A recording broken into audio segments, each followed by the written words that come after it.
चलिए जी, good morning all of you.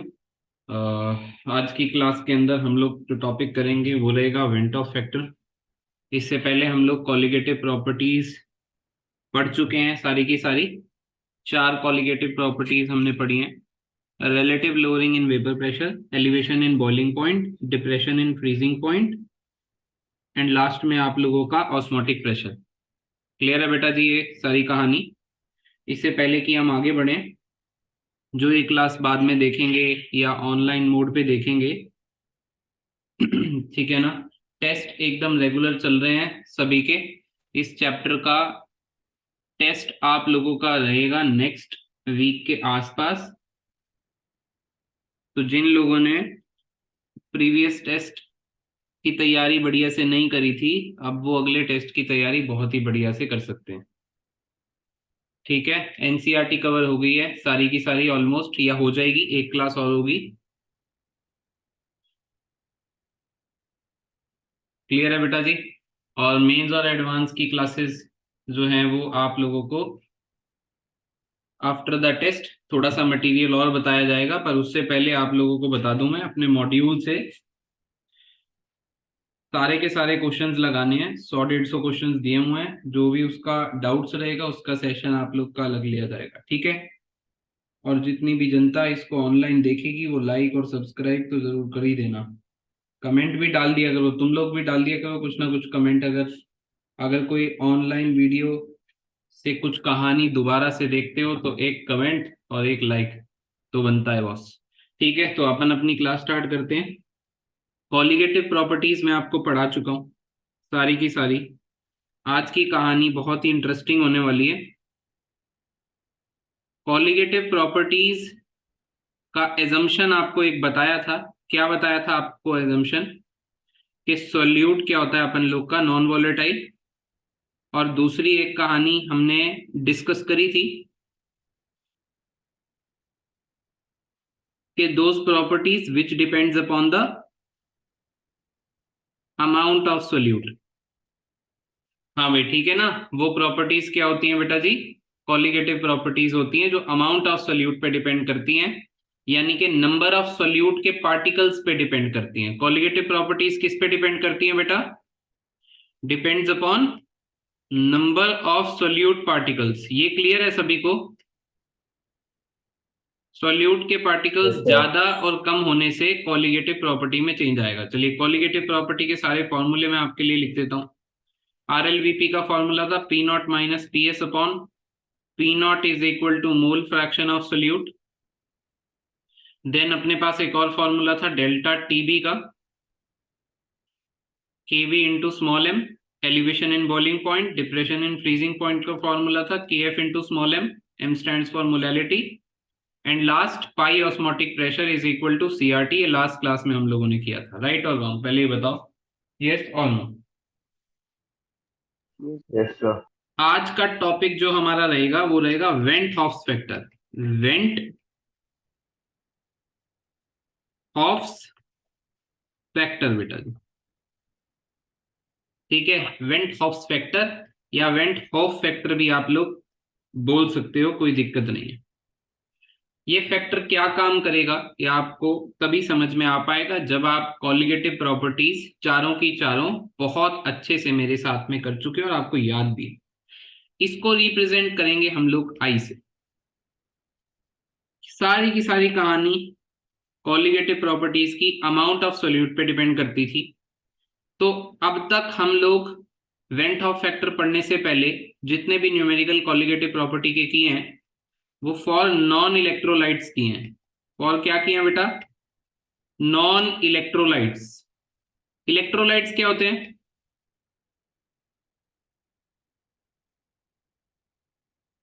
Electrolytes क्या होते हैं बेटा जी?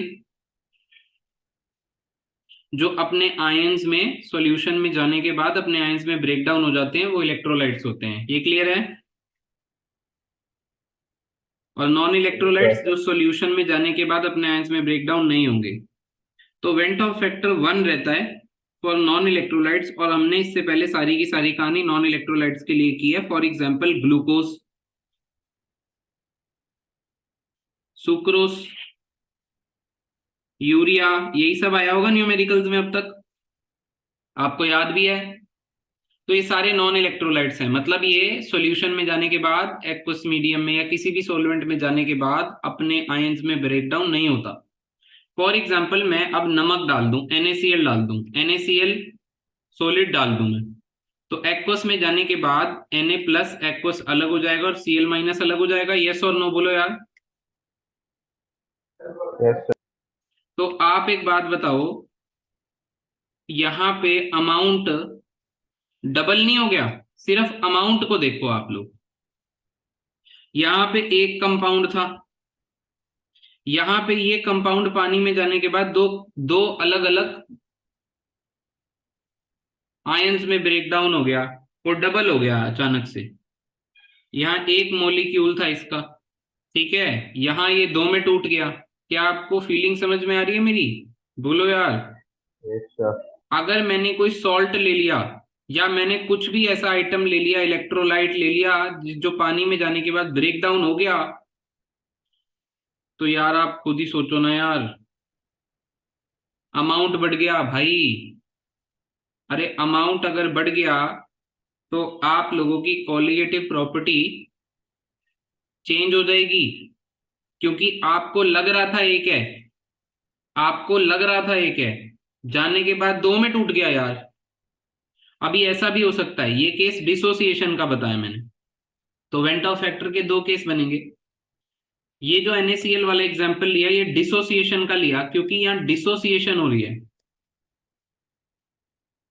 ठीक है। एसोसिएशन भी होती है, एसोसिएशन का एग्जांपल आप लोग को दे देंगे, पर आप ये समझो कि पहले आपने दो आइटम लिए थे, दो आइटम जैसे ही आपके मीडियम में गए एक मॉलिक्यूल बन गया। आप सोच के देखो, पहले दो आइटम डाल रहे हो आप अलग अलग, दो मॉलिक्यूल डाल रहे हो, पर जब आपने डाले तो उसमें कुछ इंटरेक्शन हो गई और वो मॉलिक्यूल बन गया एक, तो अमाउंट यहां से कम हो गया। पहले आपने सोचा भाई आप दो नंबर डाल रहे हो, बन गया एक, अमाउंट कम हो गया, अमाउंट कम हो गया तो जो कोलिगेटिव प्रॉपर्टी आपकी आनी चाहिए थी वो आ नहीं रही है।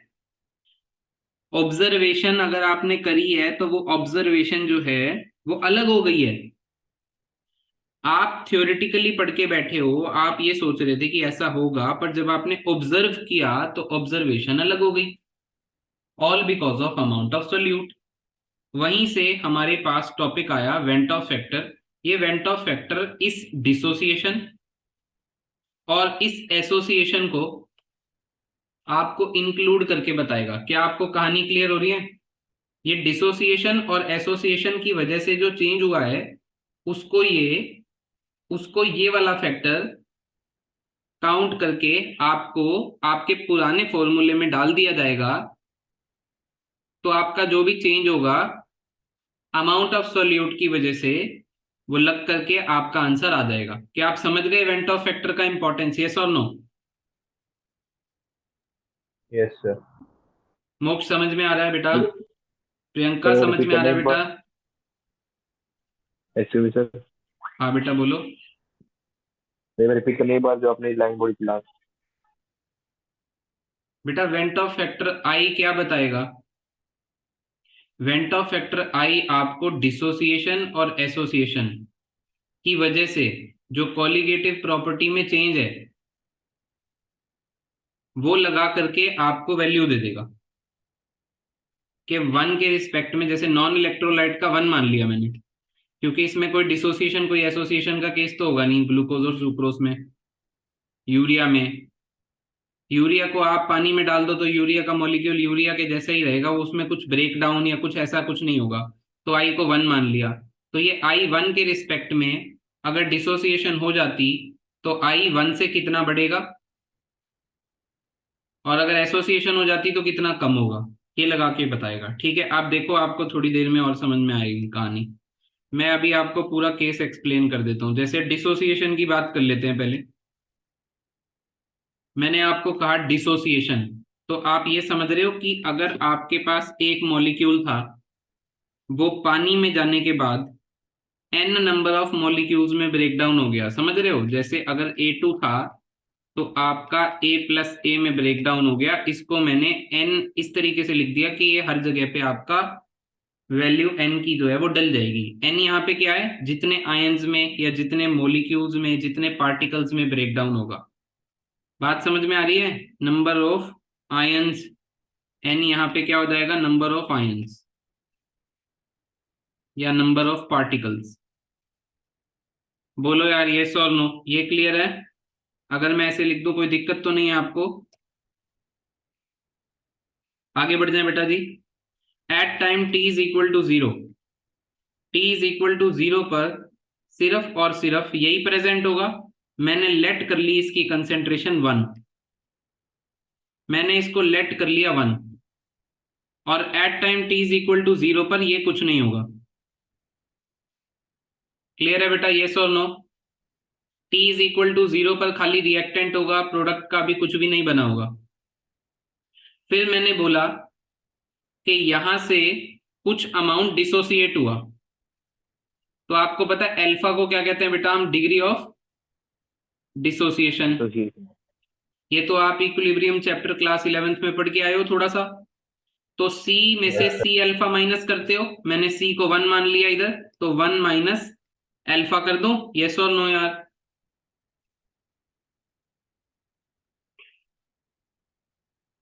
अगर ये अल्फा कम हो रहा है तो ये इसके एक से इसका n टाइम्स बन रहा था, तो ये n अल्फा बनेगा। यस और नो? ये बताओ यार। कुछ समय बाद एट टाइम t इसमें से कुछ अमाउंट डिसोसिएट हुआ, डिसोसिएशन होने वाला डिग्री मैंने अल्फा मान लिया, तो 1 में से अल्फा कम कर दिया, और इस इक्वेशन के हिसाब से n टाइम्स अल्फा बन जाएगा। I hope you are getting my point. 11th class कुछ तो ठीक से पढ़ी होगी आपने, ठीक है? अभी मुझे निकालना है आई। आई का एक फॉर्मूला है, ऑब्जर्व्ड कोलिगेटिव प्रॉपर्टी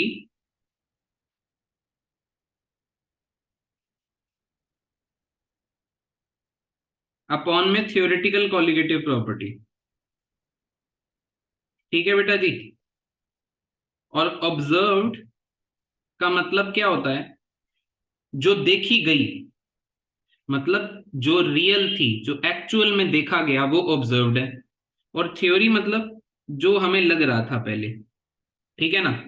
तो ऑब्जर्व्ड क्या है, ये चीज ऑब्जर्व्ड है, ये चीज ऑब्जर्वेशन में आई कि अल्फा डिसोसिएट हुआ और एन अल्फा बन गया। तो आई की जगह में क्या डाल दूं, ऑब्जर्व्ड की जगह में क्या डाल दूं, 1 minus alpha plus n alpha. इसका बहुत इंपॉर्टेंस है, ये जो बात मैं आपको बता रहा हूं। एडवांस के पेपर में 2014 के अंदर इसी कहानी पे क्वेश्चन बना था, मैं आपको करवा भी दूंगा, ठीक है ना? तो इसको ध्यान रखिएगा, ऑब्जर्व्ड का मतलब है जो ऑब्जर्वेशन हुई है, यानी कि ये वाली कहानी, ठीक है?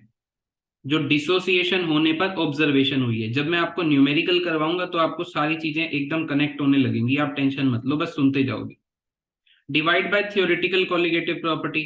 थ्योरेटिकल भाई मेरे हिसाब से तो यार, अगर डिसोसिएशन नहीं होती तो मैं ये 1 ही मानता, तो ये 1 मैंने यहाँ पे ये कहानी लगा दी, ठीक है?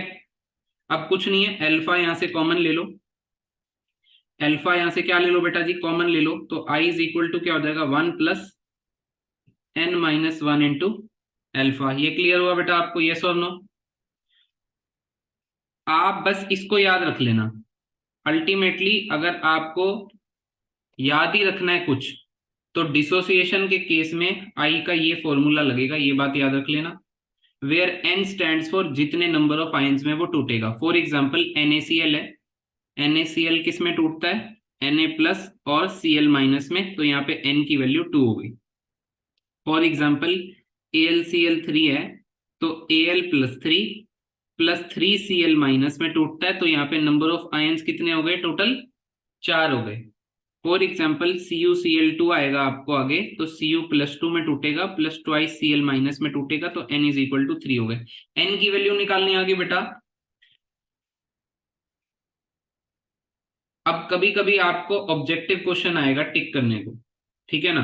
तो उसके लिए आई की अल्फा की वैल्यू आपसे पूछेगा कि भाई अल्फा क्या है। तो कुछ नहीं करना आपको, ये 1 को दूसरी साइड भेज देना, आई माइनस 1 हो गया, ठीक है?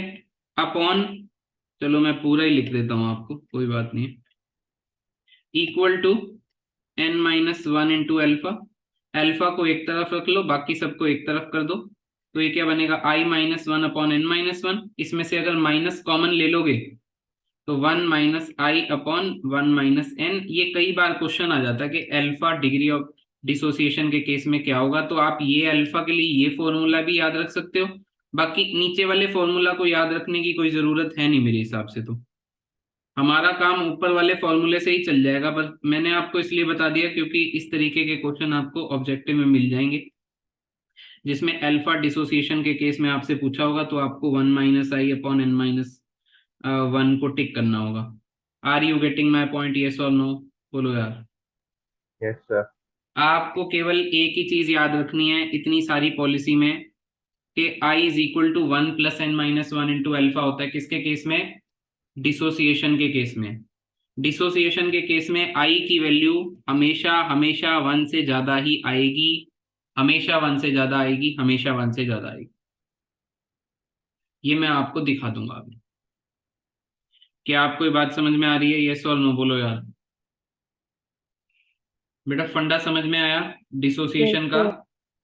ठीक है। अभी एसोसिएशन के लिए ही हम ऐसी एक और बात कर लेते हैं, देन फिर जब मैं आपको लगा के दिखाऊंगा, न्यूमेरिकल कराऊंगा, तो आपको एकदम समझ में आने लगेगा कि ये क्या कहानी हो रही है।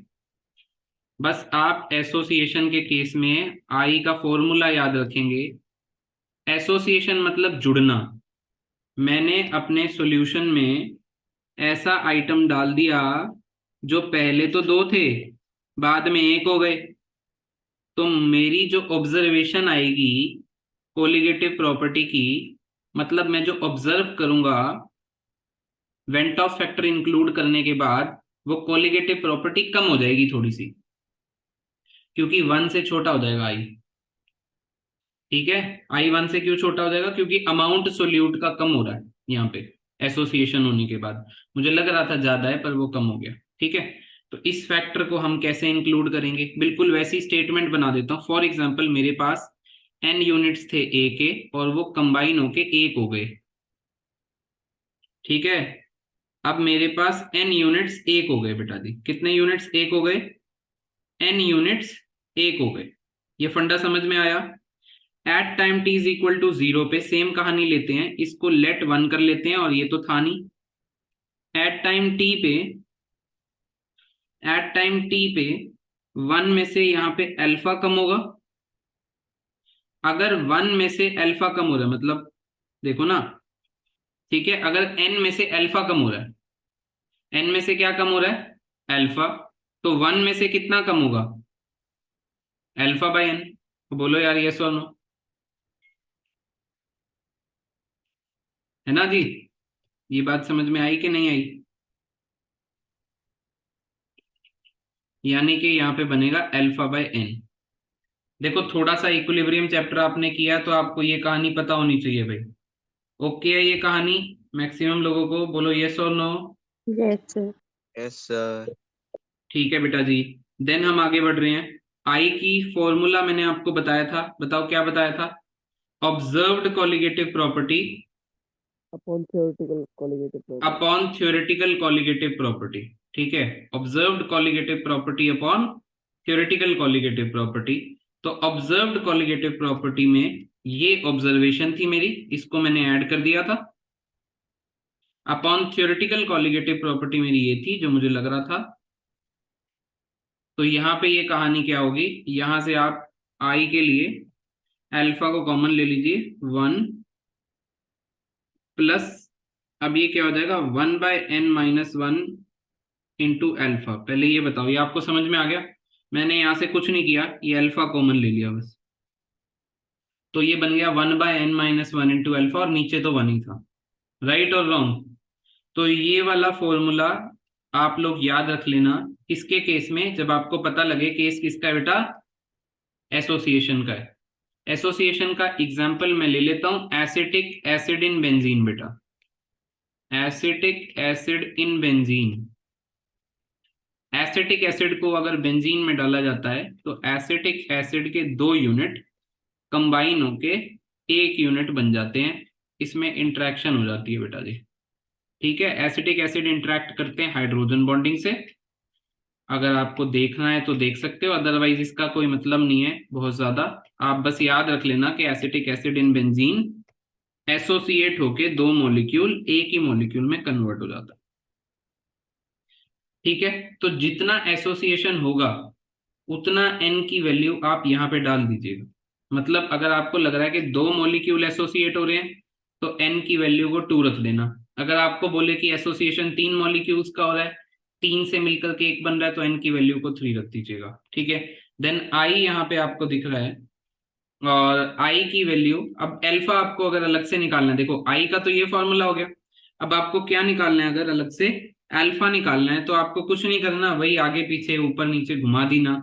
आई को मैं आपको यहाँ निकाल के दिखा देता हूँ, आई में से 1 माइनस कर दो, दूसरी साइड क्या बनेगा, 1 minus n upon n times alpha. ये फंडा समझ में आ रहा है, एन को ऊपर ले जाओ, n into i minus 1 upon 1 minus n equal to alpha. Minus को कॉमन ले लेना, माइनस को कॉमन ले लोगे तो n into 1 minus i upon n minus 1। ये बस आपको टिक करना है अगर कभी अल्फा आ जाए तो, अदरवाइज इसको करने की भी जरूरत नहीं है बेटा। आप अगर एक ये वाला फॉर्मूला याद रख लोगे तो यहां से हम वैल्यूज पुट करके अल्फा निकाल लेंगे, हमें कौन सी आफत आ रही है। हमें ये याद रखने की जरूरत नहीं है, पर ये बनाना आपको आना चाहिए, क्योंकि अल्फा आपसे पूछ लेगा एसोसिएशन के केस में क्या है, तो आपको टिक करना आना चाहिए और कुछ नहीं करना, ऊपर नीचे आगे पीछे करके निकाल देना। एक बार दोबारा से मैं आपको आज की क्लास एक बार बता देता हूँ। वेंट ऑफ फैक्टर हमने स्टार्ट करा, कोलिगेटिव प्रॉपर्टीज में जो चेंज ऑब्जर्व हम करेंगे due to the presence of some electrolytes, या फिर due to the presence of ऐसे मॉलिक्यूल्स जो एसोसिएशन कर जाएंगे, जिससे कि सोल्यूट का डिसोसिएशन हो चाहे एसोसिएशन हो, दोनों से ही सोल्यूट के अमाउंट पे फर्क पड़ेगा और मेरी कोलिगेटिव प्रॉपर्टी पे फर्क पड़ेगा। अब कोलिगेटिव प्रॉपर्टी पे क्या फर्क पड़ेगा और ये कैसे होगा, ये मैं आपको बता देता हूँ। फॉर सपोज आपने आरएलवीपी का फॉर्मूला किया था आरएलवीपी का क्या किया था, P not minus P S upon P not equal to mole fraction of solute, ये किया था। अब अगर वेंट ऑफ फैक्टर इसमें लाया, आप बोले कि NaCl AlCl3 मैंने डाला, तो आपको यहाँ पे अब ये फॉर्मूले में आई ऐड करना पड़ेगा, और आज के बाद से आपके लिए RLVP का फॉर्मूला आई के साथ ही सही फॉर्मूला माना जाएगा। क्या आपको बात समझ में आ गई? आज के बाद आपको आई हमेशा लगाना है। अगर आपको लगे ग्लूकोज है, सुक्रोस है, यूरिया है, उसके लिए आई की वैल्यू 1 हो जाएगी क्योंकि वो नॉन इलेक्ट्रोलाइट्स है, अदरवाइज आई आपको इंक्लूड करना पड़ेगा। वैसे ही दूसरा फॉर्मूला आप लोगों ने क्या किया था, एलिवेशन इन बॉइलिंग पॉइंट का, डेल्टा टीबी किया था। अब डेल्टा टीबी में आई यहाँ पे ऐड कर लीजिए, और के बी इंटू एम तो आपको पता ही है। वैसे ही डेल्टा टीएफ में आप लोग क्या इंक्लूड कर लेंगे, आई इंक्लूड कर लेंगे, और के एफ एम तो आपको पता ही है। और वैसे ही आप लोग ऑस्मोटिक प्रेशर में आई को इंक्लूड कर लेंगे, CRT लगा लेंगे। ये आई आप लोगों का क्या काम करेगा, ये आपका डिसोसिएशन और एसोसिएशन की वजह से कोलिगेटिव प्रॉपर्टी में जो चेंज आएगा उसको सम अप करके इसकी वैल्यू सही करके आपको अब सही वैल्यू प्रोवाइड करेगा कोलिगेटिव प्रॉपर्टी की। क्या आपको बातें समझ में आ गई बेटा जी? क्या यहाँ पे मैं कहना चाह रहा हूँ आपको, बोलो यार। Yes sir. कुंजन बात क्लियर हो रही है बेटा? सारी कोलिगेटिव का फॉर्मूला, प्रॉपर्टी का फॉर्मूला चेंज हो चुका है आज के बाद से आपके लिए। Pi is equal to i CRT हो चुका है, डेल्टा टीबी आई के बी एम हो चुका है, डेल्टा टीएफ आई के एफ एम हो चुका है बेटा। NCERT के जितने भी प्रॉब्लम्स हैं इस टॉपिक से रिलेटेड, वो सारी मैं आपको आपकी नेक्स्ट क्लास में करवाऊंगा खुद से। आज की क्लास के अंदर इसके न्यूमेरिकल जो देखते हैं हम, वो प्रीवियस ईयर वाले देख लेते हैं कि क्या क्या आए हुए थे। प्रीवियस ईयर में कुछ ऐसी चीजें भी हैं जो चैप्टर आपने अभी तक पढ़ा नहीं है, उससे रिलेटेड भी कुछ टॉपिक इसी टॉपिक में मिक्सअप करके दे रखा है, तो वो थोड़ा सा आपको अंडरस्टैंड करना पड़ेगा, अदरवाइज तो क्वेश्चन बहुत ही ज्यादा आसान आएगा। ठीक है, मैं आपको करके बता देता हूँ क्या कहना मैं चाह रहा हूँ। देखिए, एक क्वेश्चन आया मेरे पास 2011 में, बहुत ही पुराना क्वेश्चन है। द फ्रीजिंग पॉइंट ऑफ, आपको मैं नोट्स भेज दूंगा, टेंशन नहीं लेना। in degree Celsius of a solution containing 0.1 gram of K3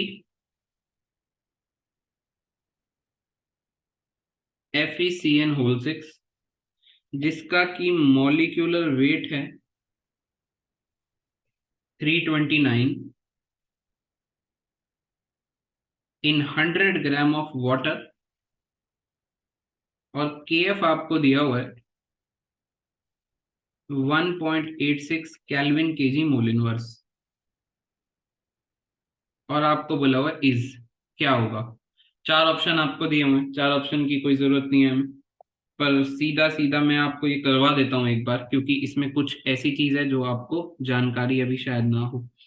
देखो, आपको बोलता क्या है और आपको पता क्या है प्रीवियसली, वो एक बार बता देते हैं। Freezing point in degree Celsius of A solution containing 0.1 gram of this, जिसका मॉलिक्यूलर मास दिया हुआ है, इन 100 ग्राम ऑफ वाटर इज। तो फ्रीजिंग पॉइंट ऑफ सॉल्यूशन आपको निकालना है, यानी कि आपको TSF निकालना है।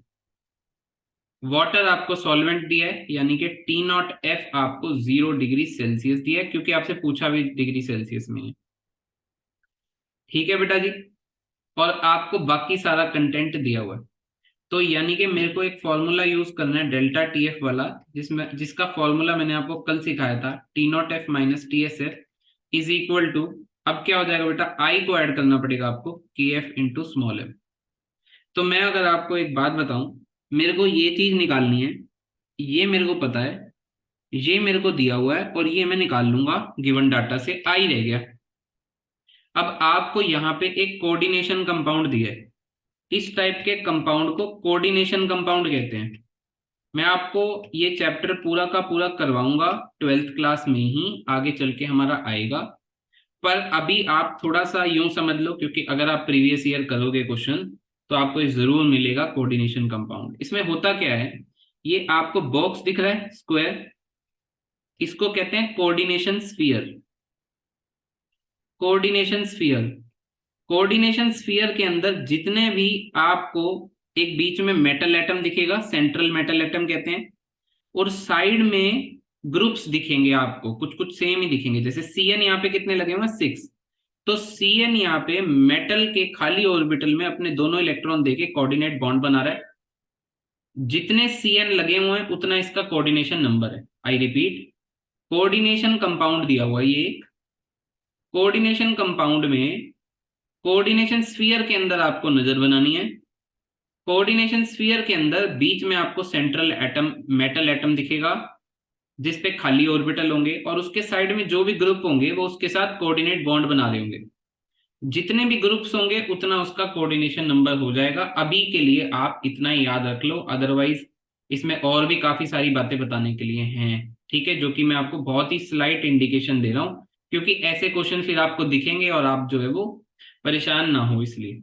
अब मैं आपको सिर्फ इतना बताना चाह रहा हूँ कि जो कोऑर्डिनेशन स्फीयर है, अगर ये एक्वस मीडियम में जाएगा, पोटेशियम आपका फर्स्ट ग्रुप का मेंबर है, तो पोटेशियम पे प्लस चार्ज आता है, आपको भी पता है। कितने पोटेशियम है, 3, तो 3K plus plus. Coordination sphere कभी भी ब्रेक नहीं होगा, coordination sphere as it is रहेगा, चार्ज भले उस पर कितना भी आ जाए। क्या आप ये सीखे हो कि K3FeCN6 को ब्रेक डाउन करना कैसे है, यस और नो? बोलो यार, यस और नो।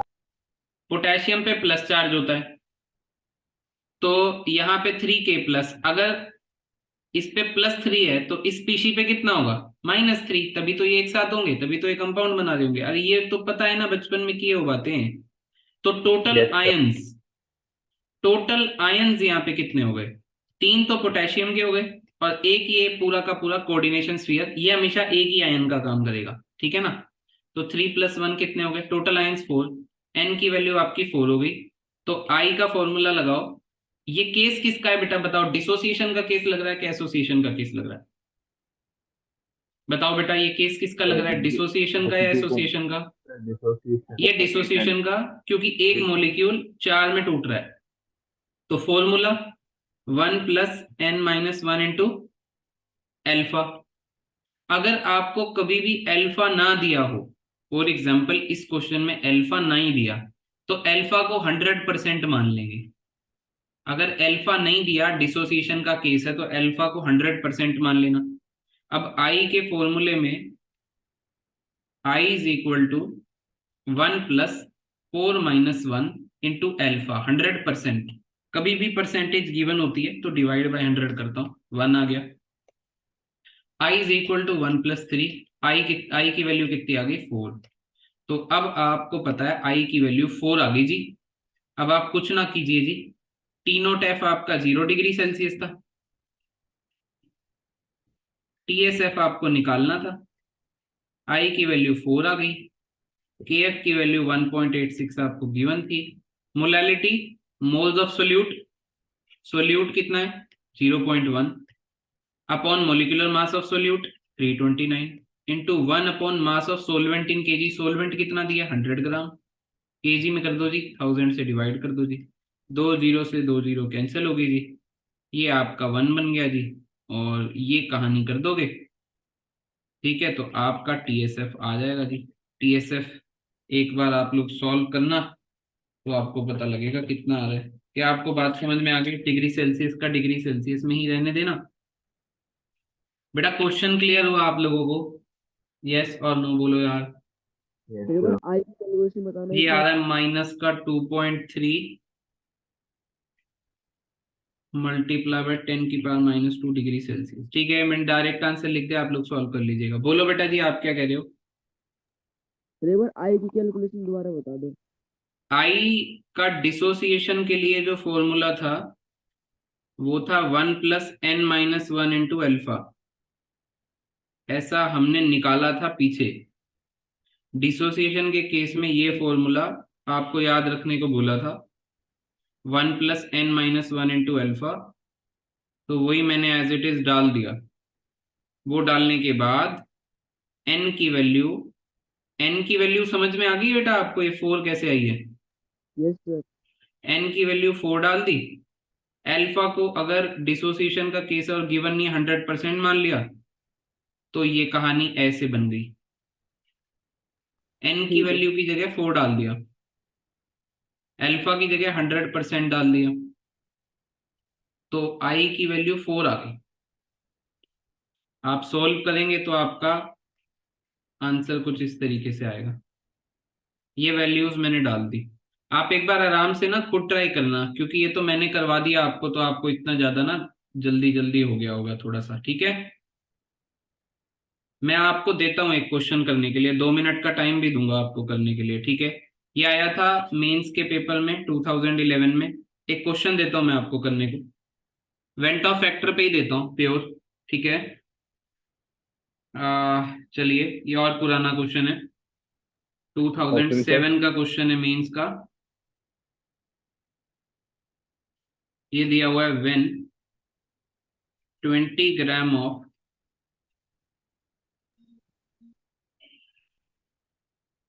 नेप्थोइक एसिड, नेप्थोइक एसिड का फॉर्मूला दिया आपको C11H8O2। आपने बताना है ये, ठीक है, आंसर इसका, और सॉल्व करना है, कहीं गूगल कर लो। Is dissolved in 50 gram of benzene, ठीक है। और इसका आंसर बताने मत लग जाना, मुझे पता है कौन कौन बता सकते हैं इसका answer.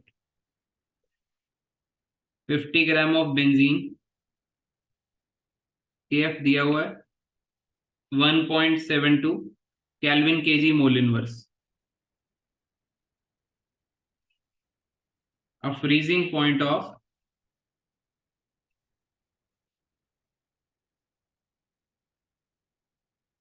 a freezing point depression of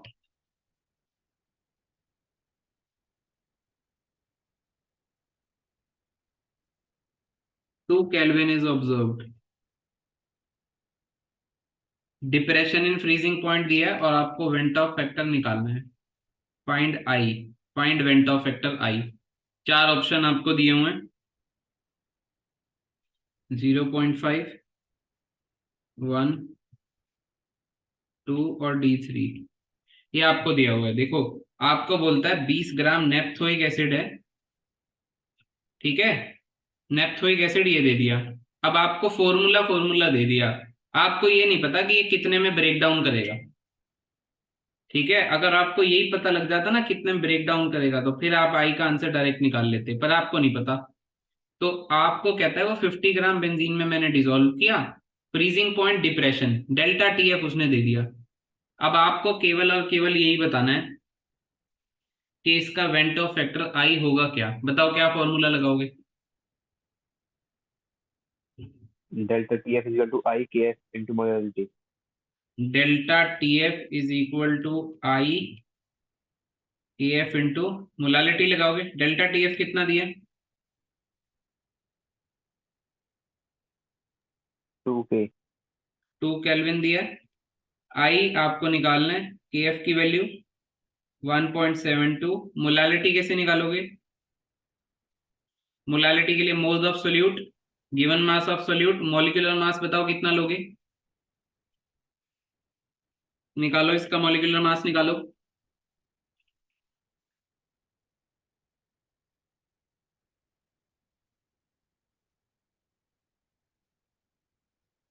कितना आ रहा है बेटा मॉलिक्यूलर मास इसका, 172। 172 आ रहा है, ठीक है, 172 आ रहा है, क्लियर है। इंटू 1 अपॉन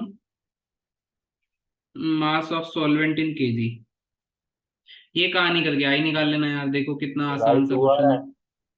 कितना आ रहा है बेटा आई आपका, 0.5। 0.5। बस 0.5 आ गया, कोई बात ही नहीं है। गॉट इट बेटा जी, बोलो यार। एक्चुअली सर, हाँ जी, सर एक बार कोऑर्डिनेशन कंपाउंड कर रहे एक बार फिर से एक बार कोऑर्डिनेशन कंपाउंड में। कोऑर्डिनेशन कंपाउंड बता दें तेरे को एक बार फिर से। कोऑर्डिनेशन कंपाउंड का देखिए एक और क्वेश्चन करवा देते हैं। देखो कोऑर्डिनेशन कंपाउंड में, अब तुम्हें पता नहीं है ना कोऑर्डिनेशन कंपाउंड में कहानी, मेन तो दिक्कत तो यही है। जैसे एक और बना देता हूँ, चलो देखो, जैसे एक कोऑर्डिनेशन कंपाउंड है लाइक दैट कि ये है, ठीक है, ये कुछ इस तरीके से है। अब ये एक कोऑर्डिनेशन स्फीयर आपको दिख रहा है ना, ये स्फीयर इंटैक्ट रहेगा, इसमें कुछ भी इधर उधर नहीं होगा। मतलब इसको अगर मैं किसी एक्वस मीडियम में डालूंगा तो ये ब्रेक डाउन जरूर करेगा, पर इसमें जो आयंस टूटेंगे वो केवल बाहर वाले टूटेंगे। जैसे एक Cl पे -1 होता है, अब यहाँ पे कितने क्लोरीन है, 3, तो ये कितने Cl में टूट गया, 3 में टूट गया, ठीक है बेटा। और ये किस इस पे क्या आएगा, CuNH3 होल 6 प्लस का 3 आ जाएगा, तो टोटल आयंस कितने हो गए, टोटल आयंस 4 हो गए। बस तुम आयंस बनाने सीख लो, ये तो पूरा चैप्टर करना पड़ेगा बेटा ढंग से, एक एक बात फिर समझ में आएगी। किसको क्या कहते हैं, सेंट्रल मेटल क्या होता है, बीच में लिगेंड्स हैं इनको, मतलब अब ज्यादा हो जाएगा फिर वो, ठीक है ना। अब क्योंकि पुराने प्रीवियस ईयर जो क्वेश्चंस होते हैं उसमें कुछ कुछ मिक्स अप करके दिया होता है, तो ये चैप्टर के अंदर आपने किया नहीं है, इनऑर्गेनिक में आप ये कर लोगे, क्लियर है। आपको मैं एक सिंपल सा क्वेश्चन देता हूँ, 2014 एडवांस में आया था ये। देखिए एनसीईआरटी के जितने भी क्वेश्चन रहेंगे ना, वो मैं सारे आपके साथ क्लास में डिस्कस करूंगा नेक्स्ट, सभी के साथ। अभी मैं केवल और केवल प्रीवियस ईयर क्वेश्चंस को उठा करके बैठा हूं, ठीक है, और इससे आसान ही है सारे के सारे एनसीईआरटी क्वेश्चन, उसमें सिर्फ और सिर्फ कैलकुलेशन है। जो भी समझने का पॉइंट ऑफ व्यू अलग अलग आ रहा है वो सारा आपका इसी क्लास में कवर हो जाएगा। अगली क्लास में तो हम बस प्रैक्टिस कर रहे होंगे, 6-7 क्वेश्चन हो पाएंगे अगर आप करोगे तो, ठीक है। आंसर मैं बता दूंगा तो जल्दी ज्यादा भी हो जाएंगे। तो जो इंपॉर्टेंट होंगे स्कूल के पॉइंट ऑफ व्यू से वो मैं सारे आपको नेक्स्ट क्लास में करवा दूंगा। अभी आप बस ये क्वेश्चन देखो, एक और क्वेश्चन है, सही क्वेश्चन है ये। एक MX2 है, ये डिसोसिएट करता है बेटा, क्या करता है,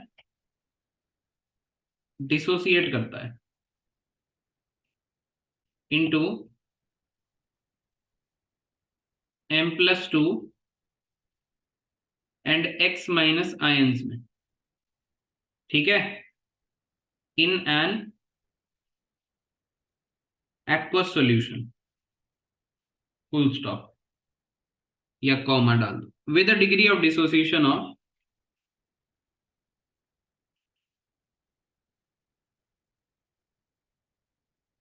with a degree of dissociation of 0.5, मतलब अल्फा की डायरेक्ट वैल्यू आपको 0.5 दी हुई है। आपको निकालना क्या है, the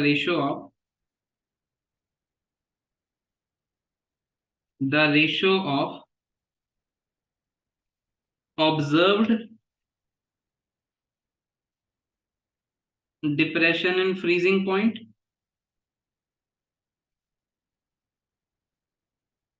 of the aqueous solution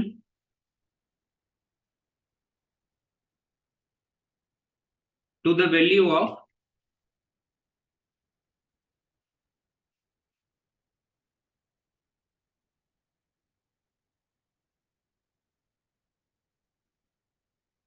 depression of freezing point of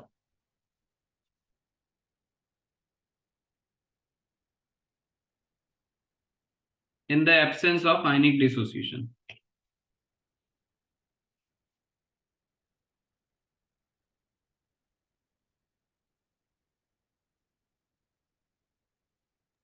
ठीक है बेटा जी, ये आपको निकालना है। 2:1। क्या आंसर आया बेटा जी आपका? 2:1। 2:1 आया है। किसका आया 2:1? उबैद का। कैसे किया बेटा बता दे। सर इसमें क्वेश्चन को सीधा सीधा पढ़े तो आई की वैल्यू पूछ रखती है। आई की वैल्यू पूछी, यस। तो सर आई का सिंपल सा फॉर्मूला लगाया 1 + n - 1 alpha. 1 + n - 1 into alpha. Right, बिल्कुल ठीक है। अब बताओ 1 + n कितना है? सर 3।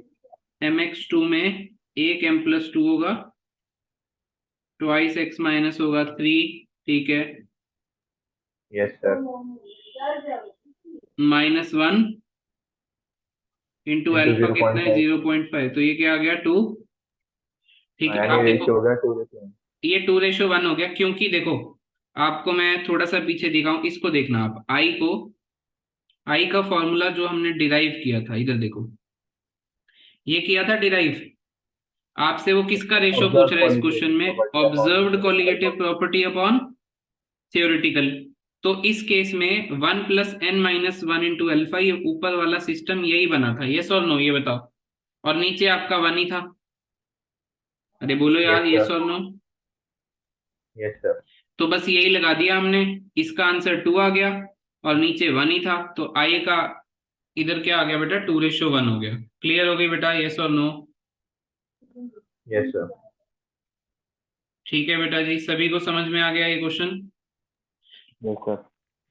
देखो एनसीईआरटी के जो भी हम क्वेश्चन करेंगे, जो स्कूल में आएंगे, वो बहुत सीधे होंगे, उसमें सिर्फ कैलकुलेशन होगी, सीधी सीधी कैलकुलेशन आपको बस लगानी है और आपको आपका आंसर लगाना है।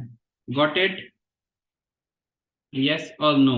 अगर आपको इस क्लास को दोबारा भी देखना पड़ रहा है तो आप दोबारा भी एक बार देख लीजिएगा, कोई बात नहीं समझ में आई तो क्लास में दोबारा पूछ लीजिएगा जब आपकी ऑफलाइन क्लास रहेगी। तो आज के लिए इतना ही करते हैं, क्योंकि इसके बाद में सारे सिर्फ क्वेश्चन एनसीईआरटी के और थ्योरेटिकल जितने भी ऑस्मोटिक प्रेशर पे जो भी क्वेश्चन बनते हैं थ्योरी वाले, वो हम नेक्स्ट क्लास ऑफलाइन में डिस्कस करेंगे। आज इतना ही आप लोग कीजिए, नोट्स एज इट इज देख के बना लीजिएगा। आज के लिए इतना ही, फिर मिलते हैं। Okay, bye bye, have a good day.